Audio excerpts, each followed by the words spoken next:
Olá, compadres e comadres e todos aqueles que chegam de novo aqui à cozinha da Casa Portuguesa. Sejam todos muito bem-vindos. Para quem não me conhece, eu sou a Célia e esta é uma cozinha humilde de uma casa portuguesa. E é de humildade que hoje venho-vos aqui falar. Venho-vos falar de uma tradição muito enraizada na cultura portuguesa. Tem muito a ver com as nossas tradições. Se bem que hoje em dia a cair um bocadinho em desuso. Por culpa de quem? Por culpa nossa, que não a celebramos.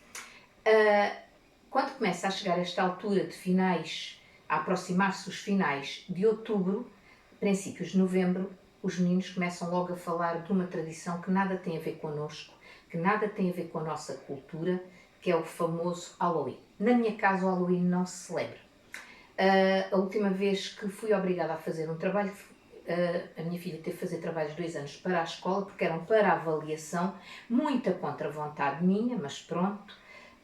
No último ano nós já virámos o bico ao prego, como se costuma dizer, e o trabalho foi a bruxa que arde dentro do caldeirão. Pronto, fiz um caldeirão grande e metemos a bruxa lá dentro, de pezinhos para fora, perninhas a espernear, patinhas a dar, porque nós não gostamos da situação, não é uma coisa que nos agrade.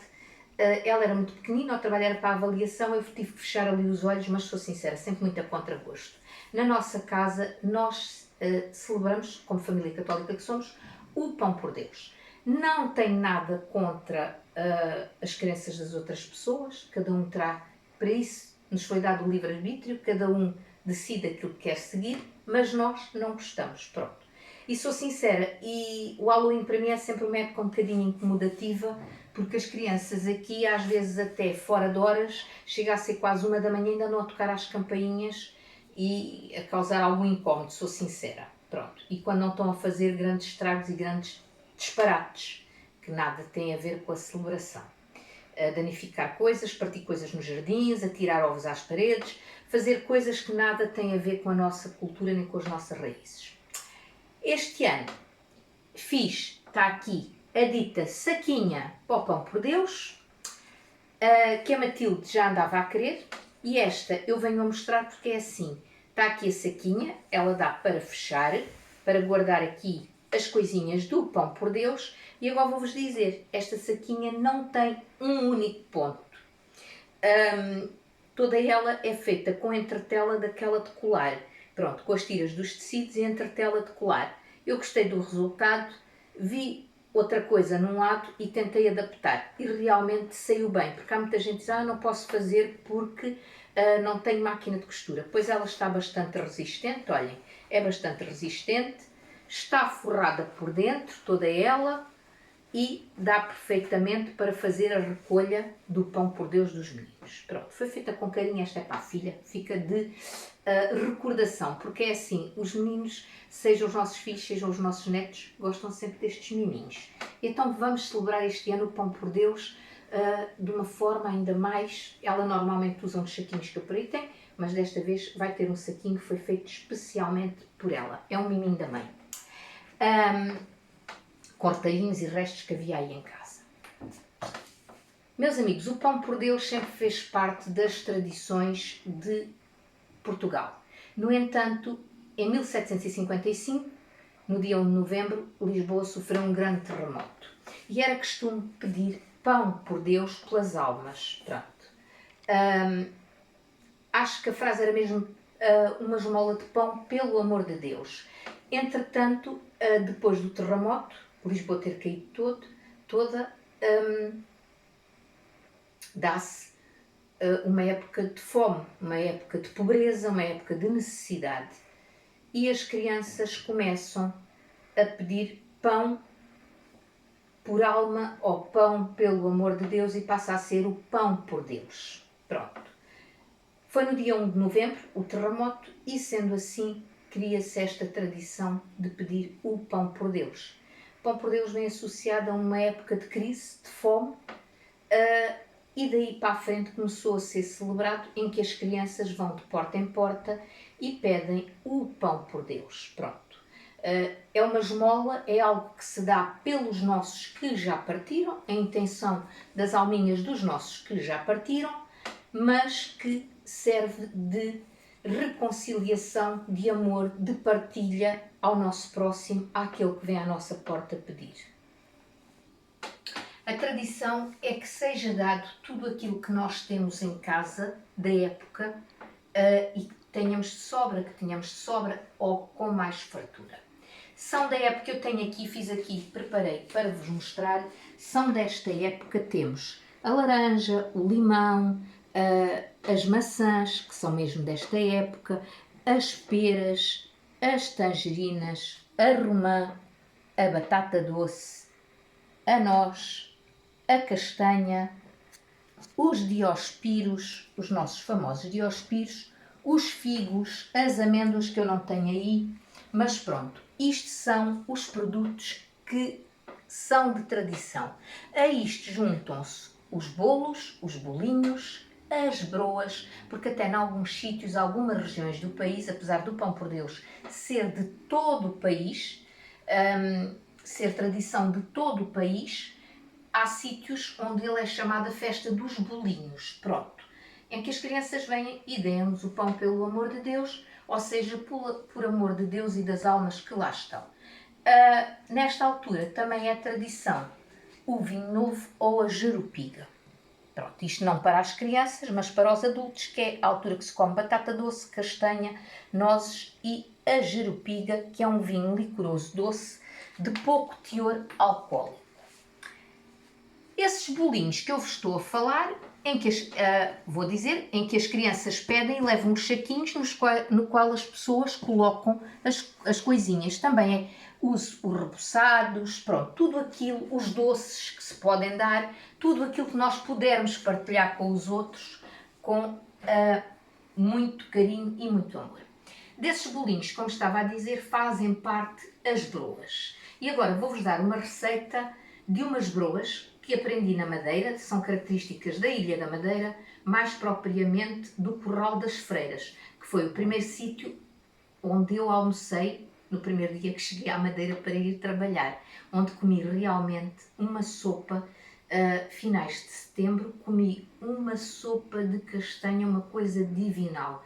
Realmente, quem lá for, visite o Curral das Freiras, que é um sítio lindíssimo, que tem toda ela uma magia muito própria, uma envolvência muito, muito boa, muito própria, de gente muito esforçada, que vivem num vale, uma coisa assim, só mesmo vendo, só mesmo conhecendo, e que fazem tudo e mais alguma coisa à base da castanha, porque o castanheiro abunda. Mas o castanheiro abunda em toda a região de Portugal, principalmente a norte, não mais a sul, mas a norte. É comum haver castanha e a castanha dá para fazer várias coisas. Hoje o que vos vou trazer é umas broas de castanha. Eu já volto para vos mostrar. Já aqui tenho preparados, vamos passar aqui aos nossos ingredientes. Para a confecção destas broas de castanha, vou precisar de 300 gramas de castanha, aqui estão 327, mas pronto, 300 gramas de castanha cozida em água e sal. Vou precisar de 150 gramas de farinha de trigo sem fermento, 150 gramas de farinha de milho, que pode ser milho branco ou milho amarelo. Vou precisar de 150 gramas de açúcar de cano ou açúcar amarelo, deste mascavado ou amarelo. Vou precisar de 150 gramas de açúcar branco, 3 ovos, 50 ml de azeite, 50 ml de mel e a raspa de um limão, um pouco de pó de bolo para fermento em pó, pronto, para bolos. Vou precisar de uma colherinha de erva doce e uma colherinha de canela. Já falei raspa do limão, acho que está tudo. Aqui utilizam-se os ingredientes um pouco a nosso gosto. O que é que eu vou começar por fazer? Por pôr os líquidos e os ovos para poder triturar a castanha. Vou começar por pôr os 50 ml de azeite. Não é muito, pronto, estão a ver? 50 ml de azeite, que é a gordura.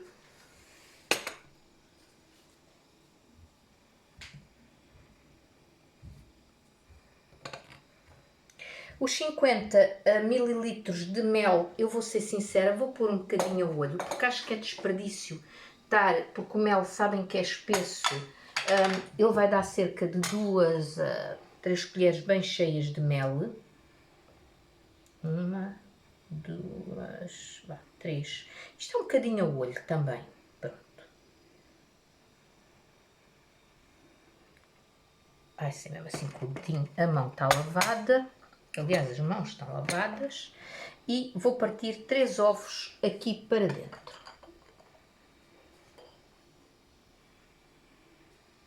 Pronto, vamos partir aqui. Vamos utilizar aqui o prato para partir os ovos.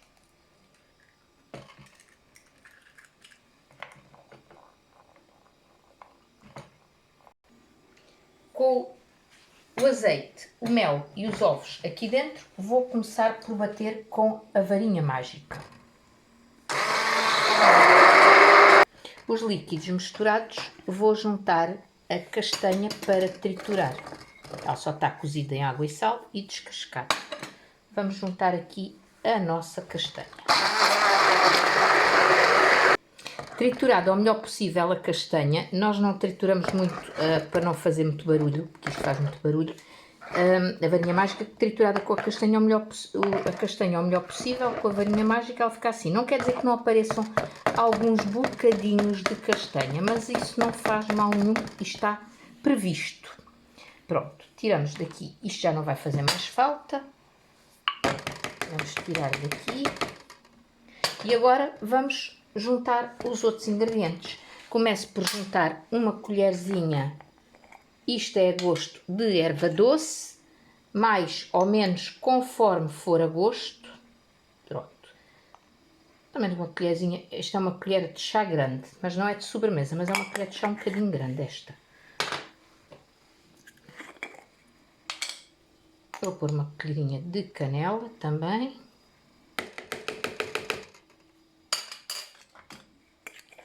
Agora vou juntar os açúcares, 150 gramas, peço desculpa por ser por lá à frente, 150 gramas de açúcar branco.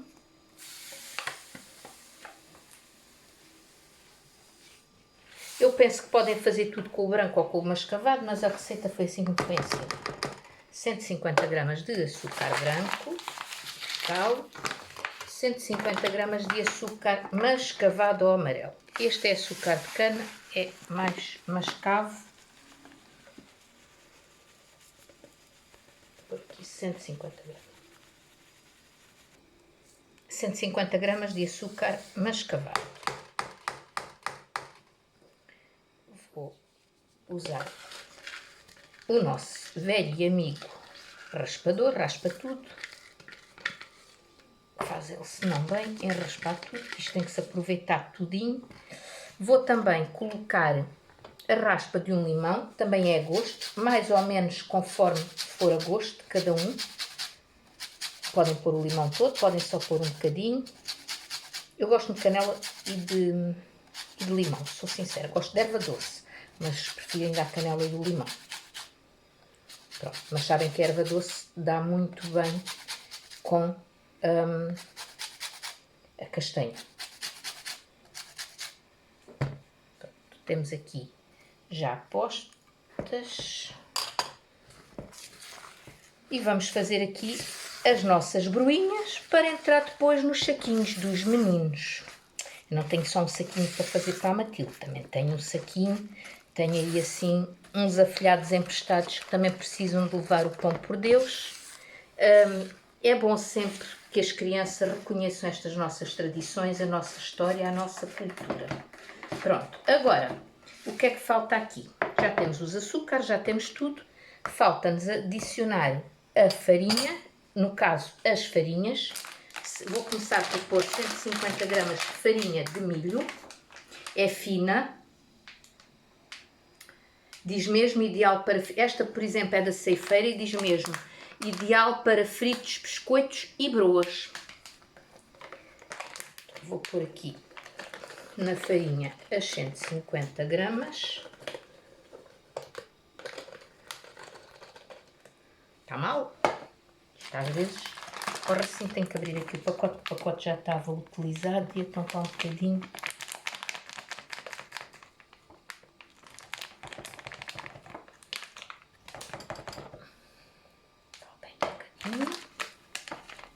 Podia usar a balança, mas sinceramente estou com preguiça. Por acaso pesei as castanhas, mas depois guardei e depois não me apeteceu já tirar. Pronto, isto assim é mais prático. 150 gramas de farinha de milho. E agora vamos pôr 150 gramas de farinha de trigo.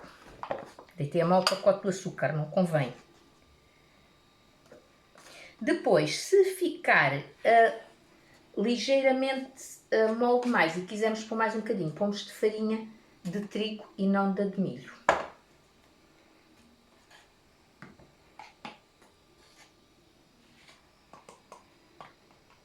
Pronto, 150 gramas de farinha de trigo e agora vamos o raspador embora. Vamos envolver isto tudo e vamos ver a textura. Temos que colocar ainda uma colher bem cheia de fermento. No caso, podemos até usar esta de chá e em vez de uma colocamos duas. Pronto, bem cheias. Uma e duas. Era pôr uma de sopa ou pôr duas destas faz exatamente a mesma coisa. Vou começar aqui a envolver. Se for necessário, estas broas não ficam muito rijas, mas elas têm que ficar com alguma textura. Não é uma massa muito rija, mas tem que ficar com textura para a gente. Acrescentamos sempre farinha de trigo. Pronto, eu envolvi as quantidades que vos disse, mas sinceramente acho que ela está um bocadinho mole. Por isso vou-lhe acrescentar aqui mais 2 colherinhas de farinha de trigo. Sabem que isto varia, eu por acaso estou a usar, os ovos eram L. Não coisa, mas eles são L. Provavelmente tem a ver com os ovos, tem a ver com mais alguma coisa. Vamos acrescentar assim mais 2 colherinhas. O que é que eu vos digo? Não é uma massa que fique rija, mas também não pode ficar tão mole. Tem que ser moldável. E vamos pôr a massa a nosso jeito, até acharmos que ela está moldável. Pronto, a nossa massa ganhou ponto. Estão a ver? Ela não está uma massa, foi como eu disse, muito rija. Não está. Mas não é uma massa assim de, como é que eu ia dizer, de moldar em cima da mesa, porque estas broas são moldadas à colher. Como é que vamos fazer? Tenho aqui 2 colheres e tenho aqui um prato com farinha já de milho e farinha de trigo, em quantidades iguais. Vou fazer como se estivesse quase a fazer uns pastéis. Quase como se estivesse aqui a modelar uns pastéis, porque quer dizer, ela tem que ser, a massa tem que estar moldável. E agora vamos passá-lo aqui na farinha. Passamos nas farinhas, sacudimos um bocadinho, moldamos agora assim com a nossa mão, acabamos de dar a forma, e vamos achatá-las e pôr num tabuleiro com papel vegetal. Pronto, faz isto à massa toda. O tamanho da broa fica ao critério de cada um. Já sabem que estas broas, se ficarem muito grandes, têm a tendência a ficar mais mal passadas por dentro. Mas são umas broinhas espetaculares. Passamos, deitamos um bocadinho de farinha para as conseguir modelar e agora com a nossa mão, elas já estão com a forma, é só ajeitá-las um bocadinho. Elas ficam assim um bocadinho para o rústico. Sacudimos-lhe um bocadinho a farinha e cá está. Deixá-las com algum espaço de intervalo porque elas crescem um bocadinho. Pronto, eu agora vou modelar e daqui a bocado já vos mostro.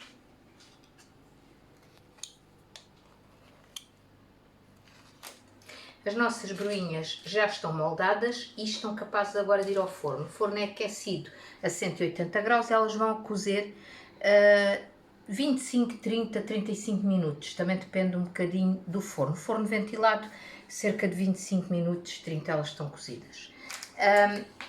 Isto dá cerca de 2 dúzias e meia a 3 dúzias. Aqui temos um bocadinho menos que as 3 dúzias porque fizemos algumas muito grandes. Fomos muito generosos e como tal elas estão muito grandes. Vamos enforná-las e no fim venho-as mostrar.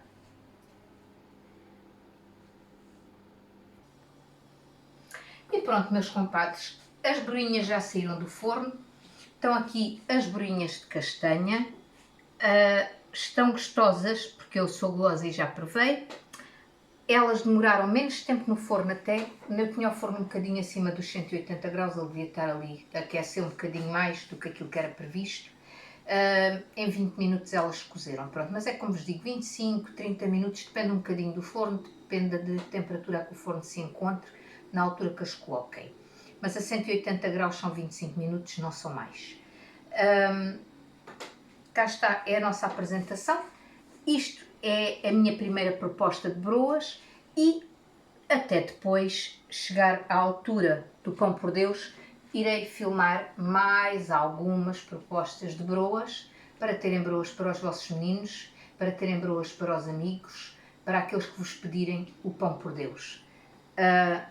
Vão à procura, informem-se um bocadinho sobre esta tradição, que ela é uma tradição muito bonita, é uma tradição muito arraigada ao que é português e ao povo português. Fiquem na paz e na graça de Deus, todos vós. Fiquem bem, Deus vos abençoe, beijinhos, voltamos depois.